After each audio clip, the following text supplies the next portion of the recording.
अस्सलाम वालेकुम दोस्तों, आप देख रहे हैं खाली टेक्निकल यूट्यूब चैनल। दोस्तों बगैर टाइम ज़ाय किए पहले अनबॉक्सिंग देखते हैं, बाद में अगली बात करते हैं। तो दोस्तों यहाँ टेक्नो पोवा 2 हमारे सामने आ चुका है, तो इसकी अनबॉक्सिंग कर लेते हैं थोड़ी पाकिस्तानी स्टाइल के अंदर। और यहाँ दोस्तों अगर बैक की तरफ कुछ स्पेसिफिकेशन की बात करें, 7000 mAh की बैटरी, 18 वाट का फ्लैश चार्ज है, Helio G85 का प्रोसेसर है, 48 मेगापिक्सल का AI क्वाड कैमरा है, 6.9 इंच का full HD dot in display है, 180 हर्ट्ज जो है वो टच सैम्पलिंग रेट है।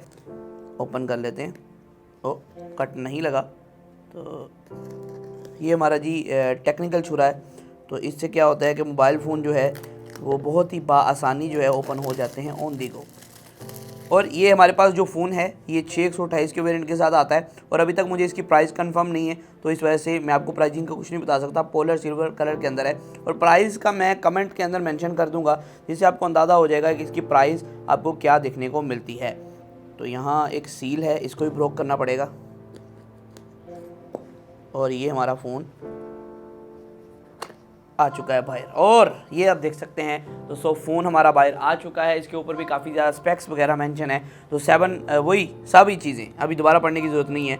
फ़ोन को हम निकालते हैं, रखते हैं साइड पे। मेन हम चलते हैं बॉक्स के अंदर, कंटेंट देखते हैं। कुछ IMEI स्टिकर्स हमें देखने को मिलते हैं, और इसके अंदर दोस्तों कुछ कापियाँ किताबें और 13 मंथ की टेक्नो की वारंटी और सेफ्टी इन्फॉर्मेशन, जो इसके अंदर बंदूकें और टैंक और तोपें लगाई गई, उसको सेफ्टी के साथ कैसे यूज़ करना है। और दोस्तों यहाँ मज़ीद आपको एक पाउच देखने को मिलता है, जो कि एक सिलिकॉन केस है और एक नॉर्मल क्वालिटी का है, इसे भी टेस्ट आउट करते हैं। और यहाँ दोस्तों मज़ीद आपको एक हैंड फ्री और एक पावर केबल देखने को मिलती है।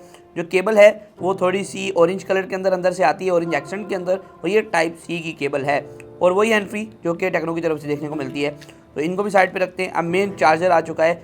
चार्जर ज़रूर 18 वाट को सपोर्ट करना चाहिए। जी हाँ दोस्तों, चार्जर 18 वाट को सपोर्ट करता है आउट ऑफ द बॉक्स, लेकिन चार्जर का साइज़ थोड़ा छोटा है। लगता है जो है टेक्नो ने काफ़ी ज़्यादा मेंटेन किया है साइज़ को। अब मेन फ़ोन की तरफ आ जाते हैं। फ़ोन जो है हमारे पास सिल्वर कलर के अंदर है, तो इसे यहाँ से हम निकाल लेते हैं। तो फ़ोन जो है वो बाहर आ चुका है, आप देख सकते हैं टेक्नो पोवा। और बैक की तरफ से ये थोड़ी फ्रोस्टेड टाइप फिनिशिंग के अंदर आता है। बैक वैसे प्लास्टिक की है दोस्तों। ये बैक की तरफ नया किस्म का डिज़ाइन है। कैमरे पहले छोटे छोटे होते थे टेक्नो के फ़ोन्स के अंदर, लेकिन थोड़े से बड़े कर दिए गए हैं। नीचे बड़ी सी ब्रांडिंग है टेक्नो पोवा, और दरमियान के अंदर एक लाइन है जो कि नीचे की तरफ जाती है, और बैक का फ्रोस्टेड है। और फ्रंट की तरफ काफ़ी एक बड़ी स्क्रीन है, और राइट साइड पे आपको फिंगरप्रिंट स्कैनर देखने को मिलता है पावर बटन के अंदर, और ये काफ़ी छोटा कर दिया गया है। और ऊपर वाली साइड पे वॉल्यूम रोकर्स आपको देखने को मिल रहे हैं। ऊपर वाली साइड पे कुछ नहीं है।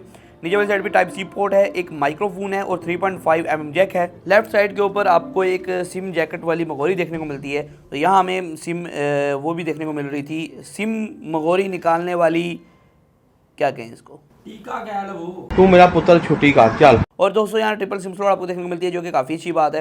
दोस्तों यहाँ आप देख सकते हैं कि फ़ोन जो है वो ऑन हो चुका है, और इसके अंदर हम सेटिंग के अंदर जाके देख लेते हैं इसके क्या स्पेक्स हैं और क्या क्या ये वेरिएंट्स के साथ हमारे पास अवेलेबल करवाया गया है। और यहाँ दोस्तों माई फ़ोन के अंदर हमें चले गए हैं, और यहाँ देख सकते हैं आप कि 6128 है, 8 मेगापिक्सल का फ्रंट है, 48 मेगापिक्सल का क्वाड बैक है, Helio G85 है, 7000 mAh की बैटरी है। और यहाँ दोस्तों एक 1080p प्लस की रेजोल्यूशन के साथ डिस्प्ले देखने को मिलता है। एंड्रॉइड 11 की आउट ऑफ द बॉक्स आपको सपोर्ट देखने को मिल रही है। और दोस्तों इसके अंदर 90 हर्ट्ज का डिस्प्ले नहीं है, सिर्फ 180 हर्ट्ज की टच सैम्पलिंग है। और ये जो फ्रंट आप देख सकते हैं एक पंच होल डिस्प्ले है, जो कि काफ़ी खूबसूरत लग रहा है। और दोस्तों ओवरऑल इसकी डिज़ाइन और इसकी वेट डिस्ट्रीब्यूशन जो है वो काफ़ी कमाल देखने को मिल रही है। बैक की तरफ क्वाड LED फ्लैश है। और कैमरे को देख लेते हैं। कैमरे के अंदर क्या हमें अल्ट्रा वाइड लेंस जो है वो दिया गया कि नहीं दिया गया। और अल्ट्रा वाइड की अगर बात करें, मेरे ख्याल में इसके अंदर आपको अल्ट्रा वाइड लेंस नहीं दिया गया है, जो कि देना चाहिए था, क्योंकि इस रेंज के अंदर अल्ट्रा वाइड काफ़ी लोग एक्सपेक्ट करते हैं कि आपको अल्ट्रा वाइड दिया जाए, लेकिन इसके अंदर आपको अल्ट्रा वाइड लेंस की सहूलत बैक की तरफ मौजूद नहीं है। इससे सिर्फ आप मैक्रो में पिक्चर्स ले सकते हैं। दोस्तों यहाँ फ़ोन की अगर बात करें, हम फ़ोन की अनबॉक्सिंग आपने देख ली। अब मज़ीद इसकी बात करता हूँ कि मेरे ओपिनियन में ये स्मार्टफोन कैसा रहा। जो गेमिंग के लिहाज से इसके अंदर काफ़ी ज़्यादा अच्छे स्पेक्स और काफ़ी ज़्यादा फीचर्स दिए गए थे, जैसे कि एक स्मार्ट बटन आपको देखने को मिलता था, जो कि मैजिक बटन के नाम से कुछ आ रहा था, और इसकी एक इनबिल्ट ऐप आपको देखने को मिल रही थी। वो ऐप नहीं है, बेसिकली एक गेमिंग मूड है, जिसके अंदर आप बहुत सी चेंजिंग कर सकते हैं, जिसके अंदर आप नोटिफिकेशन को डिनाई कर सकते हैं, फ़ोन को वहीं से आप डू नॉट डिस्टर्ब मोड पे लगा सकते हैं, कॉल को डिक्लाइन कर सकते हैं ऑटोमेटिकली। दोस्तों एक बात जो मुझे काफ़ी कमाल लगी कि आप इसके जो वॉल्यूम बटन है उन्हें एज अ ट्रिगर भी इस्तेमाल कर सकते हैं। इससे ये पहला ऐसा स्मार्टफोन बन जाता है जिसमें आप वॉल्यूम बटन्स को एज अ ट्रिगर बटन इस्तेमाल कर सकते हैं गेमिंग में। उसके अलावा भी काफ़ी ज़्यादा फीचर्स थे कि अगर आप 4G पे भी गेमिंग कर रहे हैं, आपको कोई भी किसी किस्म का मसला ना हो, कॉल आए तो फ़ौरन कट हो जाए, चल भाई छुट्टी कर, मैं गेम खेल रहा हूँ, PUBG में बंदे मार रहा हूँ, दोस्तों काफ़ी ज़्यादा इस तरह के फीचर्स है जो मुझे काफ़ी अच्छे लगे। तो ये गेमिंग सेंट्रिक फ़ोन है, तो इससे ये एक्सपेक्ट भी किया जा रहा था कि इसके अंदर इस तरह के कुछ फीचर्स आपको दिए जाएंगे, क्योंकि पोवा जो था, अकेला टेक्नो पोवा काफ़ी ज़्यादा फेमस हुआ था। अभी ये टेक्नो पोवा 2 लॉन्च किया गया है और इसकी प्राइस टैग अभी तक मुझे कंफर्म नहीं है, तो आपको आप कह सकता हूँ को फाइनल ओपिनियन नहीं दे सकता।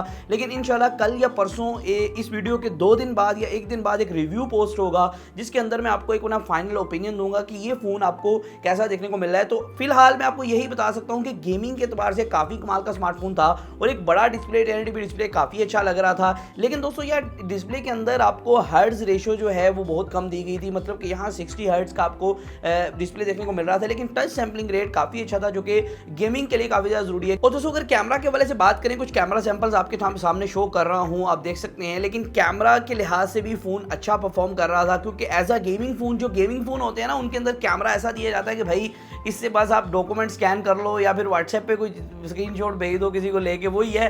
लेकिन दोस्तों यह कैमरा भी आपको अच्छा देखने को मिल रहा था। बैक की तरफ ये था कि अल्ट्रा वाइड कैमरा की थोड़ी कमी थी, बाकी आपको ओवरऑल जो परफॉर्मेंस है कैमरा की काफ़ी अच्छी देखने को मिल रही थी। दोस्तों मजीद इसके रिव्यू का वेट कीजिएगा, जल्दी इसका review, gaming review, camera review post होगा। तो आज की वीडियो में इतना ही था, फिर मैं वीडियो के साथ अल्लाह हाफिज़।